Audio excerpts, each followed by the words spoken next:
Hello and welcome back. If we are just meeting, my name is Alina and I'm a certified personal trainer who helps beginners feel comfortable starting their workout journeys, and I like to focus on helping South Asians especially because I happen to be Pakistani and I just feel like a lot of us don't really know a lot about working out and exercise and taking care of ourselves, so that's why I'm here. In today's video, I'm going to go over a workout I did the other day that will basically challenge all of your muscles, but specifically focus on your legs and your core because that was heavily requested and I wanted to deliver on that. So without further ado, just so you know, I'm going to be just showing you the exercises and explaining how I do them or why I do them or what they do. And I did 3 sets of each exercise, but I did them in a circuit. So if I show you exercises A, B, C, and D, I did A and then B and then C and then D and then started over and went about it that way because that kept my heart rate up and it challenges me more, especially during these home workouts. However, if you are a beginner or that's a bit too intense for you, don't worry about it. Do one exercise, take a rest, then repeat it and do your 2 to 3 sets that way. I recommend starting at 2 to 3 sets of 10 to 15 reps for each exercise. If it is an exercise that you do one side and then the other, like your right leg and then your left leg, then definitely make sure you're doing the same amount of reps on both legs. Cool? Alright, let's get into it. The first exercise is a squat with a calf raise. So I love doing jump squats, but I know a lot of you don't because you have knee issues, apartment issues, all of that. So no worries. Here's an alternative for you that is no impact and will actually target your calves really specifically too. So go down in the squat and then when you come up, also raise your calves. You can also, if that's too difficult for you, divide the movement. So you can squat down, come back up, finish your squat, and then do a calf raise. That'll make it a little easier because you're not trying to do 1,000 things at once, or I guess 2 things at once. And that way you can also just feel both exercises really specifically. I love this exercise also because when you do a calf raise, you kind of challenge your balance a little bit. So if you notice, I sometimes like wobble a little, totally normal. So if you're doing that, that is one option. To make this more difficult, you can do a jump squat instead, or you can just add weight. Next exercise is a curtsy lunge with a reverse lunge. So reverse lunges, amazing. Curtsy lunges, also amazing. Combining them, I think is just really fun. So one of the reasons I like to do this exercise is because it works on your coordination, because you have to you can't be on autopilot. You have to remember, okay, I just did a reverse lunge, now I have to do a curtsy lunge. And they're both slightly different. So a reverse lunge is when you go straight back. And a curtsy lunge is when you take the leg that's bending back and you slightly turn it so that you cross the other leg and then you come back like you're doing a curtsy. A curtsy lunge and a reverse lunge work very similar muscles, 110%. The reverse lunge just focuses a little bit more, in my opinion, on your glutes and your quads, like the main glute, while your curtsy lunge will target the side glute as well, which is why I like it. So I think combining them is really smart because you're just getting more bang for your buck. If you want to make this harder, again, you can add dumbbells, you can hold a book in your hand like here or anything like that, or you can just do more reps. For these, when you want to make it more challenging, you can also just focus on one leg at a time. So if you do your 15 reps or whatever on your right leg, and then you switch to your left leg after those 15, that's actually harder than alternating because you won't be giving your legs a break. Next exercise is a glute bridge, and if you've watched any of these videos on my channel, then you know I love glute bridges because I think they're just a staple movement. So a glute bridge works predominantly your glutes and your lower back. Not even I think they only work that from what I can feel, and these are really important muscles obviously to work. So your glutes are one of the biggest muscles in your body. They can be so powerful and they can actually help prevent injury if you actually take the time to work and develop and grow those muscles and make them stronger. When you're doing a glute bridge, make sure that your shoulders are firmly on the ground, your feet are firmly planted on the ground so that you're pushing with your heel. When you push with your toes or with the front part of your foot, you'll feel it more in your quads. But if you push with your heel, then you'll feel it in your glutes. And that's the cue that I use. It has helped me over the years, so I definitely recommend that. Also, when you're doing a glute bridge, remember that reps are your friend, because this exercise will get easier very quickly for you, I promise, because your glutes just will become stronger pretty quickly because they are just really good at it. And as you get stronger, you'll notice you'll have to do more reps, or you can do a single leg version, which is harder, or you can add weight. So just keep that in mind when you're doing it, but if you're a beginner, just stick to the 10 to 15 reps for now and then build up. The next exercise is a flutter kick, and these look really cute and really easy, but they're not. They're very difficult, but I believe in you. These are exclusively for your lower abs, which is a body part that I get asked about, I think, every single day. And with this exercise, all you have to do is be careful that your lower back is protected.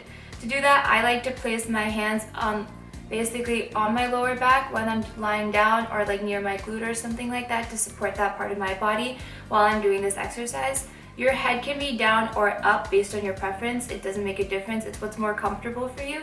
But just focus on like evenly like bringing your legs up and down during this movement to really feel it in your lower abs. If this is too difficult, you can do reverse crunches instead, because that will also target your lower abs, and that's a little more beginner friendly. This next exercise I don't show that often, but I really should, is a rainbow kick. So a rainbow kick is kind of like a side lying leg raise, but more fun.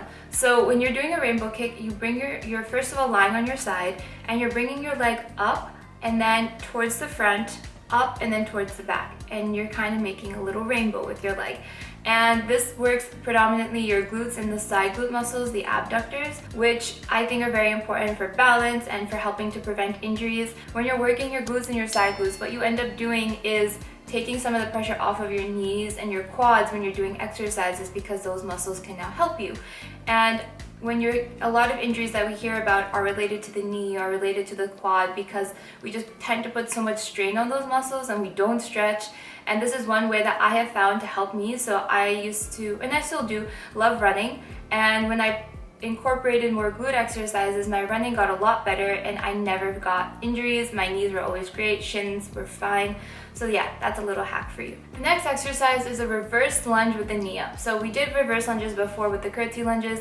Let's take it to another level. So a reverse lunge with the knee up will actually target your glutes a lot more and challenge your balance a lot more, which is why I like it. Also, it'll get your heart rate up more.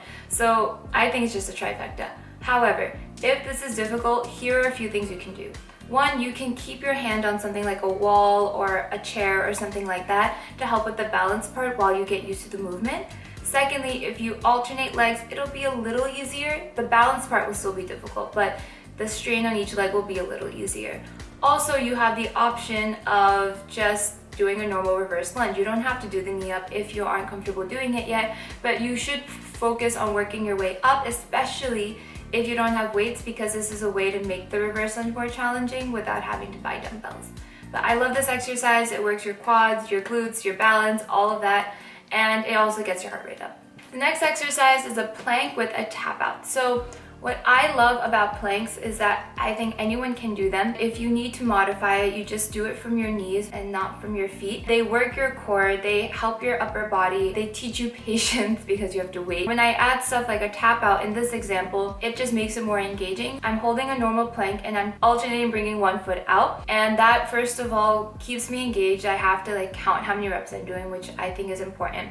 Secondly, I am working my lower abs a little more because I have to keep them more stable in order to balance on one leg while the other leg is moving. So that's one reason I really like this. If this is too difficult, do a normal plank. If a normal plank is too difficult, do the plank from your knees. There is a modification for basically everything, I swear by it. So try those modifications out if this is too difficult. So one thing I found difficult during quarantine is working my hamstrings, because I'm so used to using dumbbells and doing deadlifts or using the machines like the hamstring curl machines. But this exercise is actually a really great substitute to work your hamstrings while you're at home. So a hamstring walkout is basically a glute bridge position, but you're just walking your legs out slowly and then walking them back in slowly. And this will actually really burn your hamstrings. You really never will need additional weight to make this more challenging. It is actually very difficult. But if this is too difficult for you, just start off with don't go all the way out. Just start off with 1 or 2 steps and then come back in. You don't have to do the advanced version. starting off, because then you'll just feel discouraged. You have to build up to it. So do a few steps and then come back, a few steps and then come back. And then every time you do it, you can try challenging yourself to do a few more. Your hamstrings are super important, and I think we also neglect these a lot, especially when we're sitting down a lot and they get constricted. We don't stretch them and we just neglect them a lot because a lot of leg exercises focus on your quads just naturally. Lunges and squats are quad dominant. So when you incorporate hamstring exercises, you're helping make sure that your legs are balanced muscle-wise and that you are preventing injury. One thing that I think leads to a lot of injury is just muscle imbalance, where you focus on certain muscles and let others lag behind, and then your body tries to overcompensate, then you get more stress on certain joints, and then that causes an injury. Whereas if you focus on making sure all of your muscles are just targeted each time you work out, even just a little bit, you'll help a lot with that. The next exercise is an around the world sit-up. I wanted to do a sit-up, but I thought that was boring, so I wanted to make it a little more interesting. And around the world sit-ups actually work your obliques along with your upper abs. So when you're doing an around the world sit-up, you have to do one side at a time, obviously, and then come back and do the other. However, if this is too difficult or you feel like this is straining your neck or something like that, you can do a normal sit-up as well. I just really like this variation because it involves the obliques, and I was trying to do something that was a little more interesting than a typical sit-up.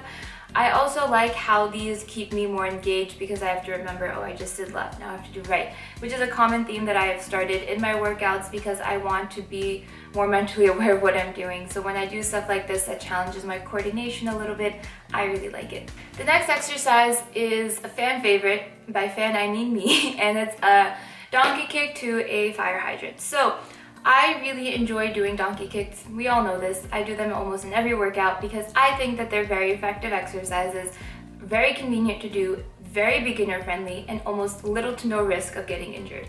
A donkey kick works your glutes, and a fire hydrant, which is when you bring your leg to the side, works your abductors of the side glutes. So you're working both muscle groups in one movement by combining them like this. You're also challenging yourself, and when you are in that position of your hands on the ground, knees on the ground, you are working your core a little bit too to keep yourself balanced while you're doing all the other stuff. So I really like this exercise for that reason.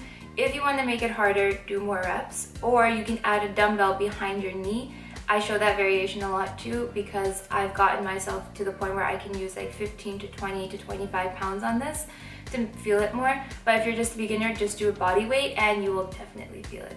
And there you have it. That's your entire workout. So again, start off with doing 2 to 3 sets of 10 to 15 reps of these exercises. If you're a beginner, you can do one exercise at a time, or if you're a little bit more advanced or want something more challenging, you can do them back to back to back and limit your rest so that you get your heart rate up. Both are totally fine. All of these exercises will help you get stronger and will help you build muscle. They weren't cardio specific exercises. They were to challenge your leg and core muscles. So good luck. Let me know how it goes. If you have any questions, please let me know by commenting below. If you've made it this far, I'd really appreciate if you liked and subscribed. That would mean the world to me.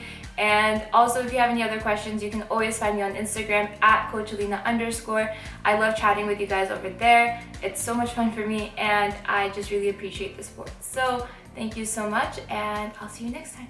Bye.